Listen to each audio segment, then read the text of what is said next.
ஃப்ரெண்ட்வுட்ஸ் நேயர்களுக்கு வணக்கம். 2026 சட்டமன்ற தேர்தல் ரொம்ப எதிர்பார்ப்பை கிளப்பி விட்டுருக்கு. இது கட்சியினர்கள் மத்தியிலேயே எதிர்பார்ப்பை கிளப்பி இருக்குதா அப்படின்னு பார்க்க போனா ஒரு வகையில அது உண்மையும் கூட.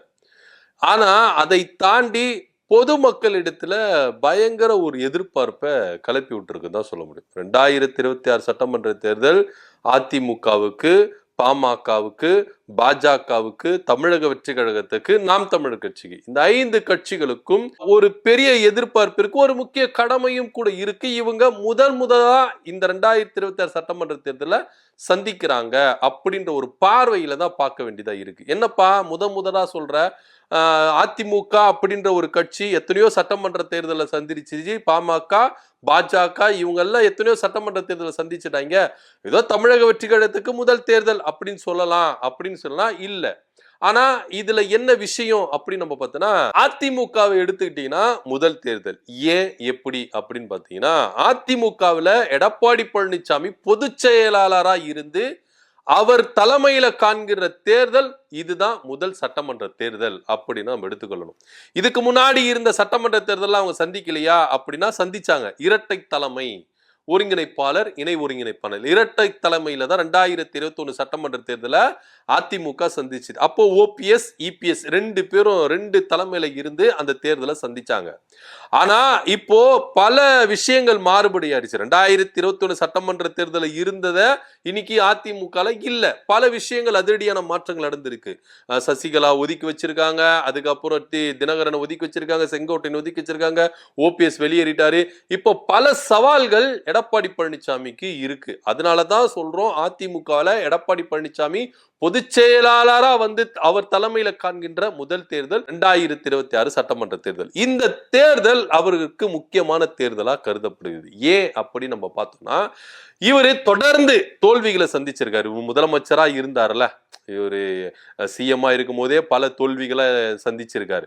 அதுக்கப்புறம் இவரு இரட்டை தலைமைக்கு வந்த பிறகு இவரு கட்சிக்கு ஓபிஎஸ், ஆட்சிக்கு இபிஎஸ் அப்படின்னும் போது கூட அதிலும் பல தோல்விகள். அதுக்கப்புறம் 2 பேருக்கு சண்டை வந்து தேர்தலை சந்திச்சாருன்னா அதுலயும் பல தோல்விகள். சோ எடப்பாடி பழனிசாமி ஜெயிச்சிருக்காரு அப்படின்னா இல்லவே இல்லை. அவர் தலைமையில தேர்தலை சந்திச்சு ஜெயிச்சிருக்காருன்னா இல்லவே இல்லை, தோத்துதான் இருக்கிறார். ஜெயலலிதா அவர்கள் இருக்கும் பொழுது ஒரு பெருவாரியான வாக்குகள், பெருவாரியான வெற்றிகள் அதிமுகவுக்கு கிடைச்சது உண்மை. அதுல எந்த மாற்று கருத்து இல்லை. ஆனா இரட்டை இலை சின்னம் மட்டும் வைத்திருந்தால் எடப்பாடி பழனிசாமி ஜெயிச்சிருவாரா அப்படின்னா தோர்த்து இருக்கிறார், டெபாசிட் இழந்திருக்கிறார். இதே இரட்டை இலை சின்னம் தான் தோத்து இருக்கிறாரு, டெபாசிட் இழந்திருக்கிறாரு, 3ஆம் 4ஆம் இடத்துக்கு போயிருக்கிறாரு. சோ இந்த அளவுக்கு எடப்பாடி பழனிசாமி அதிமுகவை பின்னுக்கு தள்ளி இருக்கிறாரு அப்படின்ற ஒரு பார்வை தான் இருக்கு. சோ 2026 சட்டமன்ற தேர்தல் எடப்பாடி பழனிசாமிக்கு ஒரு முக்கியமான தேர்தல். அவரு பொதுச் செயலாளரா இருந்து அவர் தலைமையில காண்கின்ற ஒரு முதல் தேர்தல் அப்படின்றதுனால இந்த தேர்தல் எப்படி இருக்கும் அப்படின்னு அதிமுக இருக்கிறவங்களுக்கே ஒரு எதிர்பார்ப்பு இருந்தாலும் பொதுமக்கள் மத்தியிலும் ஒரு பெரும் எதிர்பார்ப்பு இருக்கு. அதிமுகவில் எடப்பாடி பழனிசாமி எதிர்க்கிறவர்களுக்கு, இதே அதிமுக இருந்த சசிகலா, டிடி தினகரன், ஓபிஎஸ், செங்கோட்டையன் இன்னும் பலர் எடப்பாடி பழனிசாமி ஜெயிச்சிருவாரா அப்படின்ற ஒரு பெரும் எதிர்பார்ப்பு இருக்கதா செய்யுது. அடுத்த கட்டமா பாமகவை நம்ம எடுத்துக்கணும். பாமக ஏன் முதல் தேர்தல் அப்படின்னா, அன்புமணி தன்னுடைய அப்பா ராமதாஸ் அவர்களுடைய துணை இல்லாம சந்திக்கிற முதல் தேர்தல் அப்படின்னு தான் நம்ம எடுத்துக்கொள்ளணும். ஏன்னா பாமக ஐயா ராமதாஸ் அவர்கள் இருக்கிற வரைக்கும் எந்த அளவுக்கு தேர்தல் கூட்டணியை வகுத்தாரு, எந்த அளவுக்கு சீட்டுகள் அப்ப வாங்கியிருந்தாரு, ஜெயிக்கிற தொகுதியா அவர் சீட்டுகளை கேட்டு வாங்குவார். ஒவ்வொரு கூட்டணிகளுக்கும் அவர்கள் உள்ள போகும் பொழுது இவங்களுக்குன்னு ஒரு எதிர்பார்ப்பு இருந்தது, பெரும் வரவேற்பு இருந்தது. வட மாவட்டங்கள்ல பாமக எந்த அணியில இருக்குதோ அந்த அணியில தான் வட மாவட்டங்கள்ல தேர்தல்ல நம்ம ஜெயிச்சு ஆட்சியை பிடிக்க முடியும் அப்படின்ற ஒரு பெரும் நம்பிக்கைய இதே ஐயா ராமதாஸ் அவர்கள் வளர்த்து வைத்திருந்தார். இன்னைக்கு அது 2ஆ சுக்குநூறா உடைஞ்சிருக்கு. இப்ப வட மாவட்டங்களின் எடுத்துக்கிட்டீங்கன்னா ஐயா ராமதாஸ் அவர்கள் தரப்பு, ஐயா அன்புமணி தரப்பு 2 பேருடைய தரப்பும் இருக்கிறதுனால குழம்பி போயிருக்கிறாங்க. வன்னியர் சமுதாயமே இன்னைக்கு குழம்பி போயிருக்கு. இன்னைக்கு அன்புமணிக்கு பெரும் ஆதரவு பாமக இருக்குது அப்படின்னு ஒரு விஷயம் இருந்தாலும் அதற்கு நிகரா ஐயா இல்லாம அன்புமணி வந்துட முடியுமா அப்படின்ற ஒரு விஷயம் இருக்குதுல்ல.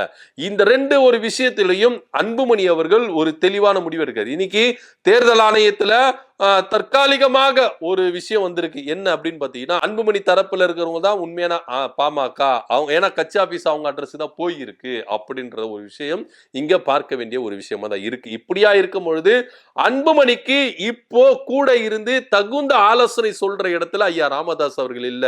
இன்னைக்கு ஐயா ராமதாஸ் அவர்கள் அன்புமணி எதிர்க்கிற நிலைமையில தான் இருக்கிறாரு கண்டி. அவருக்கு ஆதரவாகவோ அவருக்கு ஆலோசனை சொல்ற விதத்திலயோ இங்க ஐயா ராமதாஸ் அவர்கள் இல்ல அப்படின்றது தான் ஒரு நிதர்சனமான உண்மை. அப்படி இருக்கும் பொழுது அன்புமணி அவருக்கு ராமதாஸ் அவர்கள் இல்லாம ஒரு தேர்தல் களம்னா அது 2026 சட்டமன்ற தேர்தல். சோ இந்த தேர்தல்ல அன்புமணி அவர்கள் வெற்றி பெறுவாரா? ஐயா ராமதாஸ் அவர்கள் துணை இல்லாம, அவருடைய ஆலோசனை இல்லாம, அவருடைய பணிகள் இல்லாம இங்க அன்புமணி அவர்கள் ஜெயிச்சு வந்துருவாரா அப்படின்ற ஒரு பெரும் எதிர்பார்ப்பு பாமகவினர் மத்தியிலும் இருக்கதா செய்யுது அப்படின்ற ஒரு தகவலும் இங்க முன்வைக்க வேண்டிய ஒரு விஷயமா தான் இருக்கு. அடுத்தபடியா பாஜகவை நீங்க எடுத்துக்கிட்டீங்கன்னா, இதுக்கு முன்னாடி சட்டமன்ற தேர்தலா இருக்கட்டும், நாடாளுமன்ற தேர்தலா இருக்கட்டும், அண்ணாமலை அவர்கள் இருந்து கட்சியை ஒரு கட்டமைப்புக்குள்ள கொண்டு வந்தார். இது வாக்கு சதவீதத்தை ஏத்தி இருக்குதானா? 2024 ஏத்துனார். எப்படி ஏத்துனார்னா, கூட்டணி கட்சிகள் பலத்துல அவரு 11% ஓட்டு பாஜகவுக்கு வாங்கியிருக்காரு. இத சரிய வைக்க கூடாது. இப்ப நயினார் நாகேந்திரன் தலைவரா பொறுப்பேற்று காண்கின்ற முதல் சட்டமன்ற தேர்தல். சோ இப்படி இருக்கும் பொழுது இந்த தேர்தலை அவரு எப்படி ஜெயிச்சு கொண்டு வர போறாரு? பாஜகவோட இமேஜை டவுன்ல கொண்டு வராம எப்படி அப்ல கொண்டு வர போறாரு? ஏன்னா அண்ணாமலை இருக்கிற வரைக்கும் பாஜக அப்படின்ற ஒரு இமேஜை ஒரு சரிசமத்துல தான் கொண்டு வந்தாரு. அவரு எதனா பேசட்டும், எதனா சர்ச்சைக்குள்ள கருத்துக்கள் பேசட்டும், என்ன பண்ணாரு? மாநில தலைவரா இருக்கும் பொழுது அண்ணாமலை அவர்கள் பாஜகவை கொஞ்சம் கரை சேர்த்தாரு அப்படின்னு தான் சொல்லணும். என்னதான் தேசிய கட்சிகள் இருந்தாலும், டெல்லியில இவங்க ஆட்சியை புரிந்திருந்தாலும், மாநிலத்துல ஒரு கட்சி இன்னும் ஒரு இடத்துல வரல, ஒரு ஒரு பொசிஷனுக்கு வரல. தேசிய கட்சி அப்படின்ற ஒரு கட்சி மாநில லெவல்ல ஒரு பொசிஷனுக்கு வரல அப்படின்றது தான் இங்க ஒரு நிதர்சனமான உண்மையா இருக்கு. எட்டாக்கனியாவும் இருக்கு பாஜகவுக்கு தமிழ்நாடை பொறுத்த வரைக்கும். நீங்க வட இந்தியாவுல நீங்க பெரும்பாலான மாநிலங்கள்ல நீங்க ஆளலாம். ஆனா தென் மாநிலங்கள் எடுத்துட்டீங்கன்னா ஒரு சில மாநிலங்கள் இவர்களுக்கு எட்டாக்கனியா தான் இருக்கு. எப்படியாச்சுன்னா நம்ம ஒரு இடத்துக்கு ஏறி வந்துட மாட்டோமா? ஆட்சியை பிடிக்கிறோம் பிடிக்கல, அது அப்பாற்பட்ட விஷயம். ஆனா ஒரு ஸ்டேஜுக்கு வந்துடும், ஒரு இடத்துக்கு வந்துடும்ல, அந்த இடத்த இன்னமும் தொட முடியாத ஒரு இடத்துலதான் பாஜக தமிழ்நாட்டுல இருக்கு. ஓரளவுக்கு அதை கொஞ்சம் ஒரு 2 ஸ்டெப் ஏத்தி விட்டுட்டேன் அப்படின்னு அண்ணாமலை ஒரு விஷயத்துல இருந்தாலும் இதை இறக்கிடக்கூடாது, இன்னும் ஒரு ஸ்டெப் மேல ஏத்திடணும் அப்படின்னு தான் நயினார் நாகேந்திரனுக்கு முன்னாடி இருக்கிற 2026 சட்டமன்ற தேர்தல். இதை இவர் எப்படி கையாண்டு எப்படி வகுத்து தேர்தல் வியூகங்களை வகுத்து கூட்டணிகளை வகுத்து, ஏன்னா கூட்டணியில ஏகப்பட்ட குளறுபடிகள் இருக்கு. அதிமுக ஒரு பக்கம், பாஜக ஒரு பக்கம், கூட்டணியில இருக்கிற சிறு சிறு கட்சிகள் கூட இன்னைக்கு இன்னும் சேராம இருக்கு. இது எல்லாத்தையும் ஒரு ஓரணியில திரட்டி, ஏன்னா இப்போ நயினார் நாகேந்திரன் வருகையினால ஓபிஎஸும் டிடிவி தினகரனும் வெளியேறிட்டாங்க. ஏன்னா தென் மாவட்டங்கள்ல முக்குலத்தோர் வாக்கு மிக முக்கியமான வாக்கு அப்படின்றதுனால இவங்களுடைய ஆதரவை நயினார் நாகேந்திரன் இழந்துட்டாரு. ஏன்னா நீங்க நல்லா கவனிக்கணும், 2026 சட்டமன்ற தேர்தல் பாஜக கூட்டணியில ஐயா ஓபிஎஸ் அவர்கள் இருந்தாலும் சுயேட்சையா நிக்கிறார். ராமநாதபுரத்துல சுயேட்சையா நின்னு 2வது இடத்துக்கு வராரு. பெருவாரியான வாக்கு சதவீதத்தை அங்க ஏத்துறாரு.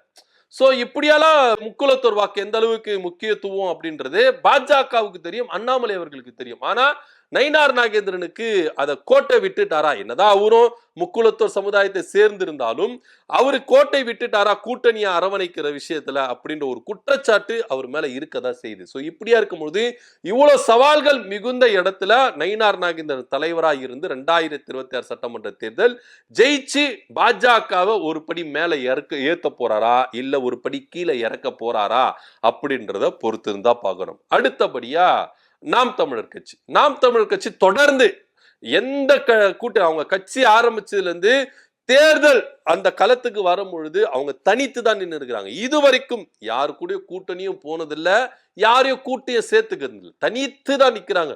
ஒவ்வொரு தேர்தலையும் அவங்களுடைய வாக்கு சதவீதம் ஸ்டெப் பை ஸ்டெப்பா தான் ஏறி இருக்கு. இப்போ அவங்க ஒரு தேர்தல்ல 10,000 வாக்குகள் வராங்கன்னா அடுத்த தேர்தல் நிற்கும் போது 15,000, அடுத்த தேர்தல் வரும்போது இந்த மாதிரி ஒரு எக்ஸாம்பிளுக்கு தான் சொல்றேன். இந்த மாதிரி ஸ்டெப் பை ஸ்டெப்பா தான் நாம் தமிழோட வாக்கு சதவீதம் ஏறி இருக்கு. கடந்த தேர்தல்ல அவங்களுடைய வாக்கு சதவீதம் 8% பெற்று மாநில கட்சி அப்படின்ற அந்தஸ்தை அவங்க பெற்று இருக்கிறாங்க. ஆனா விஜயோடைய வரவுக்கு பிறகு இங்க நாம் தமிழருக்கு கொஞ்சம் அடி வாங்கிருச்சு அப்படின்னு தான் சொல்லணும். அவங்களுடைய வாக்கு சதவீதம் கொஞ்சம் இறங்கி இருக்கு அப்படின்னு தான் சொல்லணும். ஏன்னா பல நிர்வாகிகள் இன்னைக்கு அவர் வந்து தமிழ் தேசியம் அப்படின்ற ஒரு விஷயத்தை முன்னெடுத்து அவர் போன வேகம், அவர் போன பாதை வேறு. இடையில ஒரு யூட்டர்ன் அடிச்சு பாசிசம், பாஜக சங்கிகள் சகத்த நண்பன் பாப்பான் சகலத்தையும் பாப்பான் அப்படின்னு பாசிசத்தை வழி திரும்புறதுனால இப்ப அவருக்கு பெரிய அடி வாங்கிருச்சு. நிறைய தொண்டர்கள் நிர்வாகிகள் எல்லாருமே நாம் தமிழர் கட்சியிலிருந்து விலகி பல கட்சிகள்ல போய் ஐக்கியமாயிருக்காங்க. இப்ப 2026 சட்டமன்ற தேர்தல் நாம் தமிழர் கட்சிக்கு ஒரு வாழ்வா சாவா தேர்தல் அப்படின்னு கூட சொல்லலாம். ஏன்னா வாக்கு சதவீதத்தை 8% உயர்த்தி வச்சிருந்தாங்க. இந்த 8% 8% இருந்துட்டா பிரச்சனை கிடையாது. 8% கீழே வந்துருச்சுன்னா மாநில கட்சி அப்படின்ற ஒரு அங்கீகாரத்தை நாம் தமிழர் கட்சி இழக்க நேரிடும். என்னதான் எம்எல்ஏ இல்ல, எம்பி இல்ல அப்படி இல்லைனாலும் 8% ஓட்டு வச்சிருந்தாங்கல்ல, இந்த 8% ஓட்டை மெயின்டைன் பண்ணணும். இது அதிகரிக்கிறாங்களோ இல்லையோ அது அப்பாற்பட்ட விஷயம். ஆனா மெயின்டைன் பண்ணிட்டா மாநில கட்சி அங்கீகாரம் அப்படின்ற ஒரு அந்தஸ்து அவங்களுக்கு இருக்கும். இது இறங்கிட்டா அந்த அங்கீகாரம் இங்க நாம் தமிழர் கட்சிக்கு இருக்காது அப்படின்றது தான் நிதர்சனம் உண்மை. அதனால நாம் தமிழர் கட்சிக்கும் இந்த 2026 சட்டமன்ற தேர்தல் ஒரு முக்கியமான தேர்தல் அப்படின்னு கூட சொல்லலாம். அடுத்தபடியா கட்சி ஆரம்பிச்சு நாடாளுமன்ற தேர்தல் எங்களுடைய இலக்கு இல்லை, எங்களுடைய இலக்கு எல்லாமே சிஎம் அப்படின்ற ஒரு மமதையில இருக்கிறாரு விஜய் அவர்கள். அவருக்கு இது முதல் தேர்தல். என்னதான் நீங்க சினிமால கொடி கட்டி பறக்கலாம், உச்சத்துல இருக்கலாம், ஆனா சினிமா வேறு, இங்க அரசியல் வேறு அப்படின்றத விஜய் அவர்கள் புரிந்து கொண்டிருப்பார் அப்படின்னு தான் நம்ம எடுத்துக்கணும். ஏன்னா சர்க்கார் படத்துல விஜய் அவர்கள் சிஎம்மா இருக்கிறதுக்கு வாய்ப்பா இருந்தாலும் ஒரு மாற்றத்தை கொண்டு வர அது படத்துல ஈஸியா நடந்துரும். ஆனா இங்க நிஜ வாழ்க்கை அப்படின்றது வேறு. நீங்க ரீல்ல என்ன வேணாலும் நீங்க ரீல் சுத்தலாம், என்ன வேணா பண்ணலாம், ரியல்ல அது வேலைக்காகாது. இது வேற மாதிரியான ஒரு அரசியல் களம் அப்படின்றத புரிஞ்சுக்கணும். தமிழ்நாட்டு மக்களை அவர் படிச்சிருக்கணும், தமிழ்நாட்டு மக்களை அவர் புரிஞ்சிருக்கணும். இதுதான் உண்மை. ஒரு மாவட்டத்துல இருக்கிற அந்த வேலுச்சாமிபுரத்துல நடந்த சம்பவத்தையே அவரால் கையாள முடியல, ஓடி போய் ஒளிஞ்சிட்டாரு. இன்னைக்கு ஒவ்வொருத்தரும் தனித்தனியா கூப்பிட்டு ரூம்ல காலில் விழுந்தாரு, கையில கெஞ்சினாரு, அழுதாரு, இழுதாரு அப்படின்ற ஒரு விஷயங்கள் பரவனாலும் இது ஒரு செட்டப் அப்படின்ற ஒரு விஷயத்துலதான் நிக்கிறதை கண்டி உணர்வு பூர்வமா விஜய் அவர்கள் அழுது இவ்வளோ அழுகுறாரு, கதறாரு, எல்லாமே பண்றாரு. வீடியோ வெளியிடும் போது இந்த அழுதல் கதறெல்லாம் வரலையே அப்படின்ற ஒரு குற்றச்சாட்டம் இங்க முன்வைக்க வேண்டியத ஒரு விஷயமா தான் இருக்கு. இதை காட்டிலும் எனக்கு அவர் நிச்சயமா நாடாளுமன்ற தேர்தலில் தன்னுடைய வாக்கு வங்கியை ஏத்தி இருக்கலாம். ஏன்னா இப்ப நீங்க சீமானை எடுத்துக்கோங்களேன், எடுத்த உடனே எனக்கு இந்த தேர்தல் அப்படின்லாம் இல்லை. அவர் இப்ப இடைத்தேர்தலில் கூட நின்னாங்க. பெரும் எதிர்கட்சி எடப்பாடி பழனிசாமி அதிமுக தேர்தல நிக்கல அப்படின்னு ஒதுங்கி போனாலும் நாம் தமிழர் கட்சி நின்னாங்க. அவங்களுக்கு தெரியும் தோக்கதான் போறேன்னு. ஆனா இருந்தாலும் தேர்தல் களத்துல இருந்து பின்வாங்கல, தேர்தல் களத்துல நின்னாங்க. இத்தனைக்கும் பெரியாரை எதிர்த்துட்டு ஈரோடு தொகுதியில நின்னாங்க.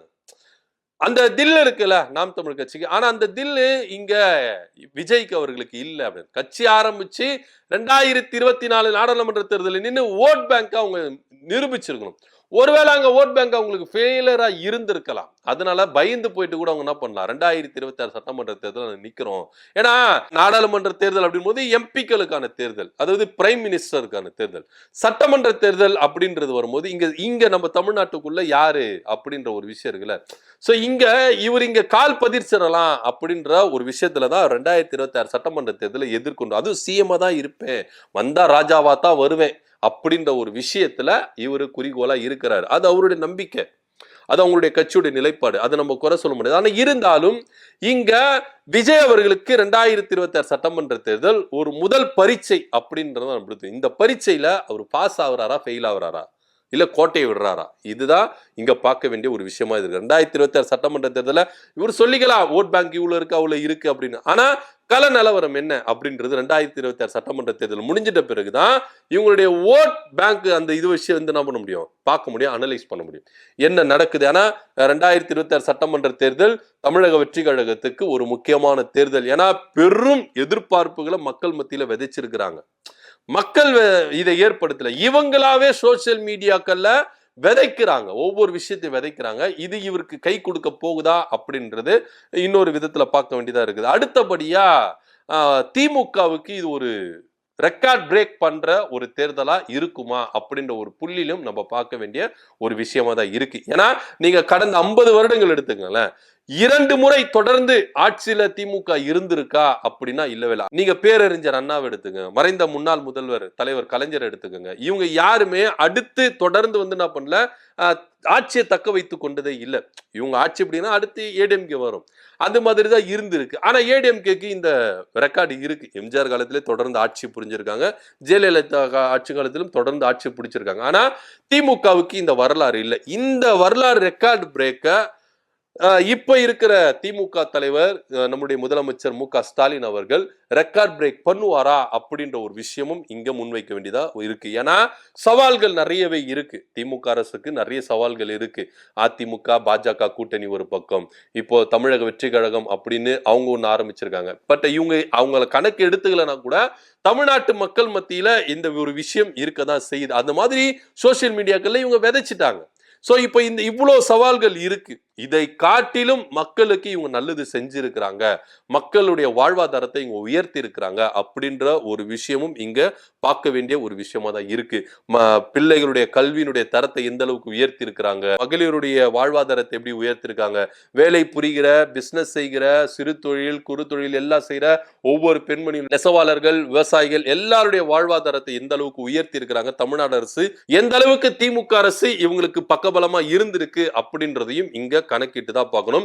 பாஜக அரசு இங்க கொண்டு வருகிற திட்டங்களை எந்த அளவுக்கு தவிடுபடி ஆக்கி இருக்கிறாங்க, தமிழ்நாட்டு உரிமைகளை இங்க பறிக்கிற விதமா, தமிழர்களுடைய உரிமைகளை இங்க பறிக்கிற விதமா மத்தியில இருக்கிற பாஜக அரசு கொண்டு வர திட்டங்களை எந்த அளவுக்கு தவிடுபடி ஆக்கி இருக்கிறாங்க அப்படின்றதையும் இங்க நம்ம கணக்கு எடுத்துக்கொள்ளணும். திமுக வரலாறு படைக்குமா அப்படின்ற கோணத்திலும் 2026 சட்டமன்ற தேர்தலை அவங்களும் சந்திக்க போறாங்க அப்படின்ற ஒரு விஷயத்தையும் இங்க பார்க்க வேண்டியதா இருக்கு. என்ன நடக்க போகுது அப்படின்ற பொறுத்திருந்து பார்க்கலாம். அதிமுக, பாஜக, பாமக, நாத்தாக்கா, டிவிகே இவங்க எல்லாருக்குமே 2026 சட்டமன்ற தேர்தல் ஒரு சவாலான தேர்தல். இவங்களுக்கு ஒரு வாழ்வா சாவா தேர்தல் அப்படின்ற ஒரு தேர்தல தான் இவங்க களம் காண போறாங்க. இதுல யாருக்கு வெற்றி வாய்ப்பு அதிகமா இருக்கு அப்படின்றதையும் உங்களுடைய கருத்தை கீழே கமெண்ட் பண்ணுங்க. நன்றி, வணக்கம்.